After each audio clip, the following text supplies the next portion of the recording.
দিন সলনি হল সময় সলনি হল বলিউডৰ চেলিব্ৰিটিবোৰেও বৰ্তমান সময়ৰ লগত খোজ মিলাই আগবাঢ়িছে বলিউডৰ চেলিব্ৰিটিসকলেও বৰ্তমান OTT প্লেটফৰ্মৰ পাৱাৰ লাভ উঠাব ধৰিছে আগতে চিনেমা ঘৰত ভাল পাৰফৰ্ম নকৰা চিনেমাবোৰেও বৰ্তমান OTT প্লেটফৰ্মত ভাল ফলাফল দেখুৱাইছে এতিয়া বহুতো চেলিব্ৰিটিয়ে OTT প্লেটফৰ্মত চান্স পোৱাটো বিচাৰিছে বহুতো ডাঙৰ ডাঙৰ ষ্টাৰসকলে OTT প্লেটফৰ্মৰ সহায় লৈছে আৰু ইয়াৰ মাজতে ছ'চিয়েল মিডিয়াত এটি খবৰ ওলাইছে যে কংকনা ৰাণাৱতো OTT প্লেটফৰ্মত আহি আছে নমস্কাৰ বন্ধু বান্ধৱীসকল এছামিজ বলিউড নিউজ চেনেলটোলৈ আপোনালোক সকলোকে স্বাগতম জনাইছোঁ আৰু মই মানসে লৈ আহিছোঁ আপোনালোকৰ বাবে এটি নতুন ভিডিঅ' এতিয়া আগবাঢ়িছোঁ আজিৰ ভিডিঅ'টোলৈ সঘনে বিতৰ্কৰ মাজত থকা কংকনা ৰাণাৱতক এইবাৰ দেখা পোৱা যাব কোনো ৱেব ছিৰিজ নহয় এইবাৰ তেখেতক দেখা পোৱা যাব এটি ৰিয়েলিটি শ্ব'ত ছ'চিয়েল মিডিয়াৰ ৰিপৰ্ট মতে বিগ বছৰ কনচেপ্টত আধাৰিত হ'ব এই শ্ব'টো MX প্লেয়াৰ আৰু অল্ট বালাজিতো এই শ্ব'টো টেলিকাষ্ট হ'ব একটা কাপুৰে কংকনা ৰাণাৱতক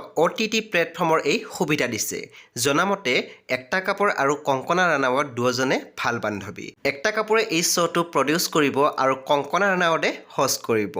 পৰৱৰ্তী সময়ত নতুন আপডেটৰ বাবে আপোনালোকে এছামিজ বলিউড নিউজ চেনেলটো চাই থাকিবলৈ নাপাহৰিব